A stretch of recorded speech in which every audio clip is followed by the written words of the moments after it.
Hello, hello. Welcome back to Living in the Pacific Northwest with Hal Byrd.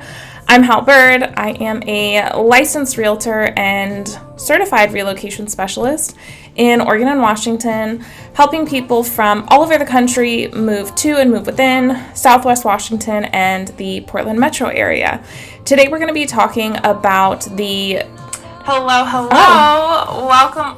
I guess we're on a little bit of a delay. I got my audio test on so that I make sure that the mic was going. I just forgot about it. But it's good to know that you guys can hear me. Say hi in the comments. Let me know where you're tuning in from. If you live here locally or if you are planning to relocate, maybe like where you're coming from, what year you're hoping to relocate. I'd love to get to know you guys, whether you only feel comfortable commenting on YouTube, liking this video, subscribing to the channel, or if you want to reach out, my contact information is not on the screen. Anyway, it's all in the description below. You can text me or call me at 360-818-4438. You can browse homes on my website, which is homewithhal.com. My Zoom calendar's open to you below. My email is hal@homewithhal.com. I think that's everything. That's all the ways you can get in contact with me. I'm super happy to help you guys in your consideration of relocating. One of my clients who moved here last year said something to Jarrett that was really interesting. He said, I hadn't decided if I wanted to move to Vancouver, and the fact that on your videos you said that we could reach out to you even if we're just considering a move is the reason that I reached out to you. And you were super helpful on the call and didn't make me feel like, how did he put it? Basically that I wasn't trying to be like, so are you going to buy a house or not? Like, make a decision and let's get on to it. So I really look at myself more as like a consultant, like a relocation consultant realtor, or I approach real estate as with a consultant mind rather than a salesperson mind.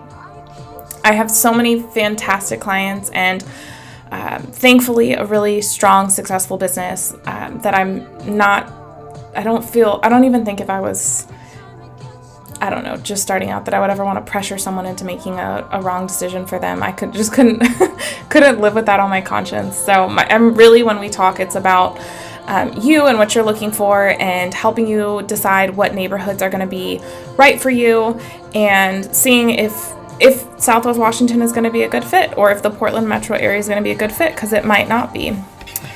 So didn't mean to go off on a tangent like that. Okay. Are we good on the live? Can you see it? Or you're not on it? Let me double check. I get so nervous that we're going to go into the whole topic and then either you guys can't hear us or videos aren't working, visuals aren't working. It makes me so nervous. As we're getting started, make sure to like this video. It really helps push, especially our live videos, out because YouTube really prioritizes produced content, but I like to come live and be able to interact with you guys where you can ask questions and we can cover things that are a little bit less evergreen, in the sense that like the produced videos we put out are videos that remain relevant for years to come, and a lot of the topics we cover on live are things that are on our minds or on our hearts to share, or they're just more informal. And so I like to be able to come live with you, but YouTube doesn't really care so much for it. So if you could help us out by liking this video, that would be very, very special to me. So let's jump into today's topic. Did I miss anything, dear? No, just hurry it along. We've got plans, which is also for us the best time to go live, because we could easily sit and talk on live for probably an hour plus, and but we have things to do. Okay, so we are going to the Chrome tabs. Let's see if this is set up properly. Okay, so today we are talking about the Vancouver Innovation Center and the revised master plan. If you've moved to the Fisher's Landing area or you've considered it and you're working with me as a client, we're beyond the initial consult phase and we're looking at homes, one of the things I bring up to a lot of my clients is this Vancouver Innovation Center, because it is one of the largest developments that is going on in the city of Vancouver and is going to directly impact the specifically the Fisher's Landing area, but really most of southeast Vancouver. And so I'm going to tell you guys a little bit about what it is, what's changed, and maybe some of the reception of it. I haven't fully formed my opinion yet, but I would say that I am generally more excited about it, and I just want to see like if they develop something that's going to be useful and valuable and needed for the community. So what this is it is a 178-acre site that was previously owned and was the corporate headquarters, or the Vancouver corporate headquarters for HP. And it was sold in 2020, and we're going to show you kind of where it is and what they're planning. Right now, there is, as you can see, an existing 700,000 square foot industrial building, and that's where HP's like campus was. Now, surrounding the campus right now is like just fields and a small, I don't know if you'd call it a forested area. And that runs, it borders, well, I'll wait till we get to the map to show you that. So one of the things that they're planning is increased multifamily homes. You can see 1,800 multifamily housing units, and then allowances for more commercial and industrial space, as well as retail and restaurants. So it should be a pretty exciting thing. I heard on one of the city council meetings maybe a year or two ago that they hope that this will become an attraction area similar to what the new waterfront development is for the west side of town. Now, if you live on the east side of town, it is worth it, in my opinion, to go from, let's say, east of 205.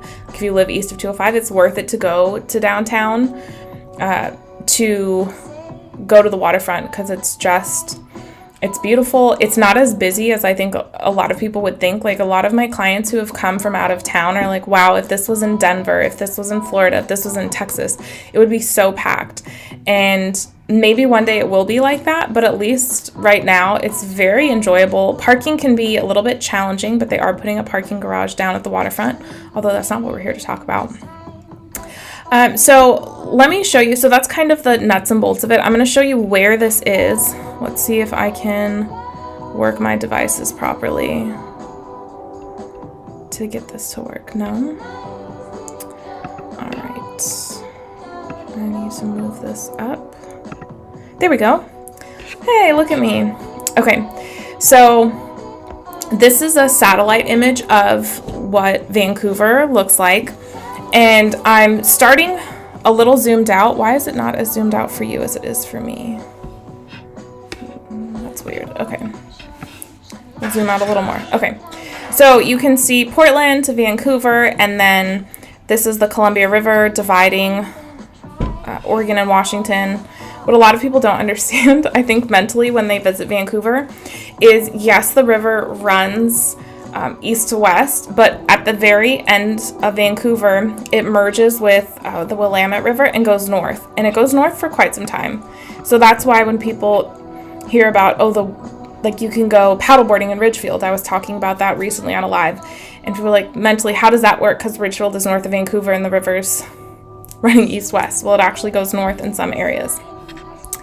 So the Vancouver Innovation Center, as we're zooming in, is on the east side of town, so east of 205. It's also south, and south in Vancouver, like southeast, means south of Mill Plain Boulevard, because much of the northern parts, even though that's such a little section, this is Mill Plain Boulevard right here. Yeah. It looks so different when it's not on a map and when you're not physically there.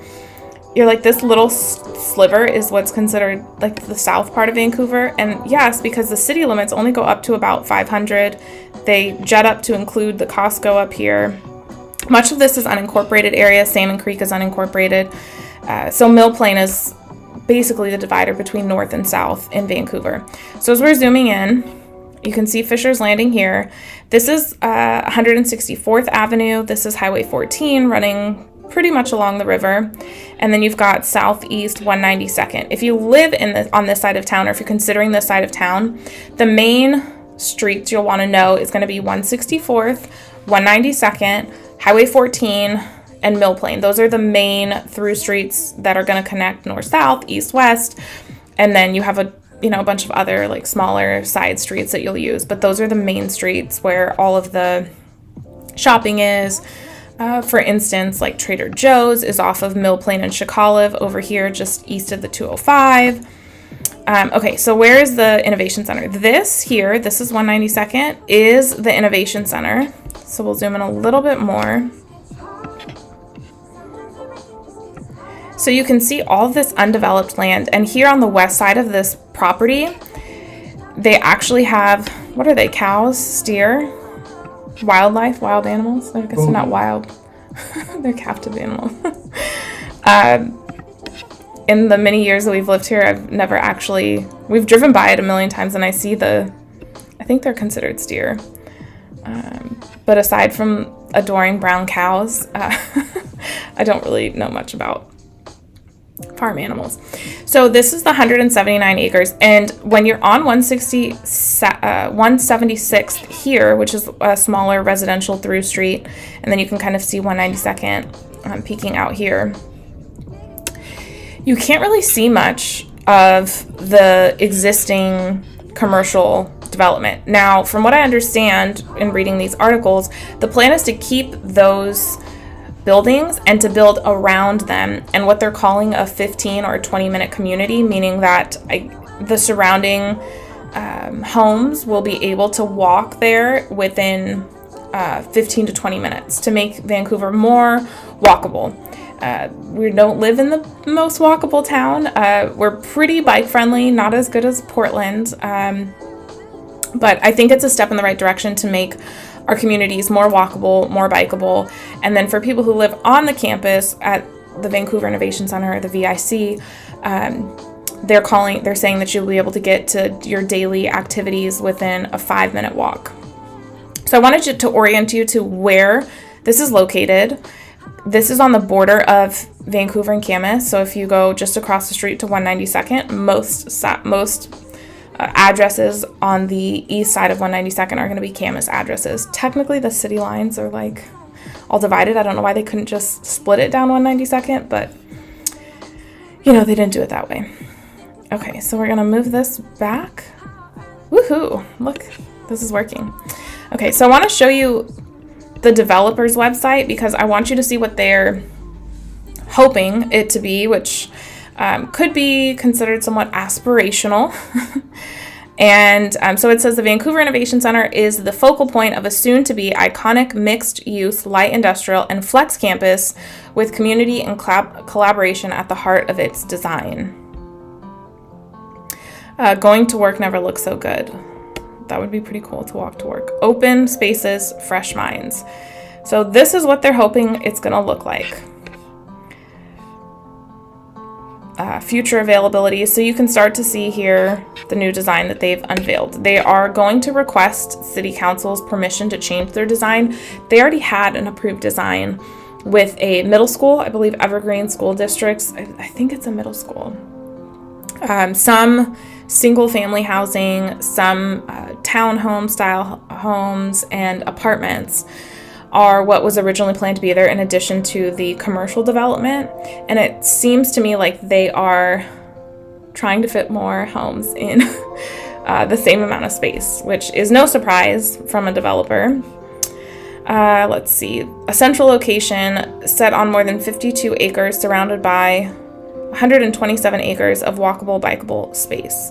I think they mean what it is now, because I don't think that's what it's going to be. So they've unveiled some future plans, and both the Columbian, which is our local newspaper, and the Vancouver Business Journal covered this story that's come out. So here's the mock-up for it. It's got this circular design at the heart of it. On the south side is Southeast 120th. That is going to be the main entry spot, from what I can tell. I don't know if they're going to have any entry any other place besides Southeast 20th, because to the north, these are all existing homes. There is no space to create access through the neighborhood. And I've also seen in the last 2 years, since 2020 when this property was purchased, a lot of homes that border this property have come up for sale. So one of the things I do when I'm working with clients and we're looking at homes and we see, oh, look at this green space, and the builders love to say, or the sellers like to say, yeah, it's protected green space. And it's like, well, is it really? This actually came up with a client of mine who's under contract for a move-in ready new construction home this month, actually, where I was showing them the home and they were talking about their experience in Las Vegas, where they purchased a home and they were told, and they had a great view of the mountains, and they were told whatever development is going to happen behind this open field in the back of your house, it's only going to be single-story houses. And what they told me is, yeah, they're single-story houses, but they are some of the tallest single-story houses, and it completely ended up blocking their view, and they were super disappointed. So that was a big concern as we were looking at this development. So I went and looked at who owns this piece of property behind here, and it turned out the developer owned it. So called the developer and they said, actually, we don't own it anymore. Either the city or the county owns it, but the county records aren't up to date. This was part of the agreement when the development happened, that this would be protected green space. And so my clients felt comfortable enough with that answer to go ahead and move forward and go under contract on that property. And they're supposed to close at the end of the month. I'm super excited for them. It's a great house. So I say that to say that the people who are bordering this community, and I've shown a few homes that are bordering it, I've let them know, hey, this property is going to be next to the Vancouver Innovation Center. This is what the plans are. Do you feel comfortable with it? Do you not? Like, I had some older clients who were looking at a property that was just south of 20th, and they didn't like the idea that there would be construction and noise going on for the next few years, depending on how long it takes them to finish developing it, which they haven't even broken ground. So that middle section you see here is the existing commercial development, and all the area around it is what they're going to be building out. So let's take a look at the Columbian article. So Vancouver Innovation Center, a community by design, developers updated plans for the former Hewlett-Packard site, including more residential buildings. So increased density is what they're going to ask the city council for, along with a new plan, because this circular plan was not originally in their designs.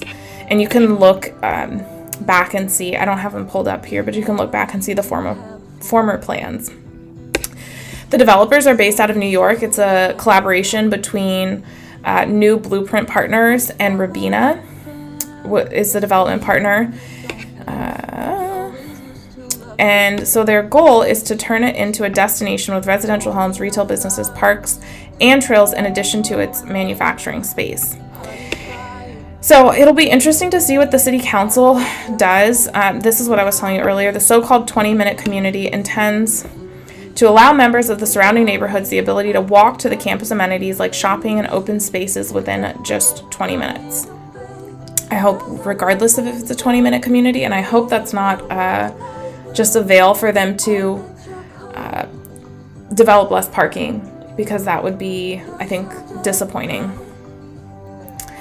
And then you can also read the article here in the Vancouver Business Journal. I'm curious to hear what your thoughts are, Jared, on their new plans. Do you have any thoughts or opinions on it? Or are you on the fence like I am? I'm always a little bit dubious. Ultimately, one of my favorite quotes is "follow the money." So as we've seen with other developments here and anywhere, really, a lot of times the people in charge can be swayed by the how deep the pockets are of the developer. So kind of like you said, to me, as long as it has enough parking and enough logistics where this development isn't all about the profit for the developer, and it goes in line with this being, to me, still a green city and a green state, I'd be fine with it. I mean, growing always has pain attached to it. But again, I think there's a better way, a more righteous way to do it. Yeah, I think one of the quotes that comes to mind, that because when I was reading through some of the Facebook comments as these articles came out, people were really, of course they're on Facebook, have a lot of strong opinions. And I don't know, one of the things that people were upset about was that they didn't feel like this is exactly what the community needs. But I personally do think that the east side of town needs an attraction, a place to hang out, to go to. I mean, I think that that's what can make a city really vibrant, is to have public spaces that people want to be in, that you could go and meet a friend, or, you know, sit outside or go to an event. And so if they can do that between the Vancouver Innovation Center and Columbia Palisades on the east side of town, I think that that'll be great. And it just makes me think of the quote, if you're either green and growing or you're ripe and rotten. And I think that sometimes people want things to stay the same, but I think in order for this community to continue to serve the needs of its residents, yes, things need to change and improve. But, you know, if nothing changes, nothing changes. So people want things to change in terms of the houselessness crisis, in terms of everyone has different opinions on the police, whether that's a Clark County sheriff, which we have a new sheriff since the last election, or I should interview him? I never thought about that. Or VPD, Vancouver Police Department.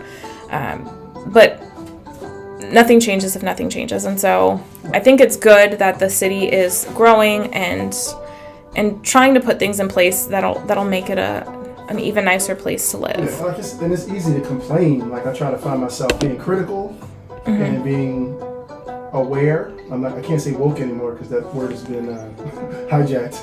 But so I won't say, woke, but aware of what's going on and critical, but also balance that with, like you said, if nothing changes, nothing changes. Some people, that'd be great, but that's not realistic. When I look at the new waterfront, okay, is it perfect?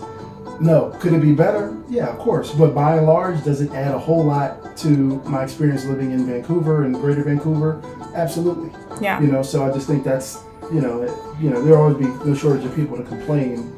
But those are typically aren't the people who are bringing a whole lot to the table either. So that's a good point. We have a couple comments. Someone said, hello, thanks for this live stream. You're welcome, Hagos. And someone else said, hi, are there any apartment complexes out in Port Angeles or near?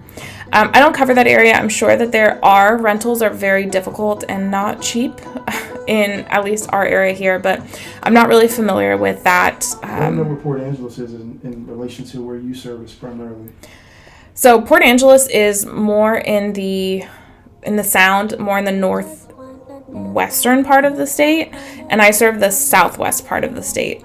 So I primarily serve Clark County and occasionally represent clients in Cowlitz County or Skamania County. But at least in Washington, Clark County is primarily where I serve. And then also Multnomah County, Washington County, Clackamas County. There's more population in the different counties on the Oregon side. So pretty much like Beaverton, Hillsborough, Portland City, Happy Valley, Westland, like some of those areas are the areas that I serve in Oregon. But yeah, I don't do all of Washington State. So I hope that answers your question. If you ever need a recommendation, I have a vast network of really great agents, and I can always make a referral to you if you want me to vet someone that you want to work with. I'd be happy to do that. And, we often pass referrals in real estate, so I'd be happy to help you with that. So I just wanted to cover this topic that's come out because it's interesting to see. There is,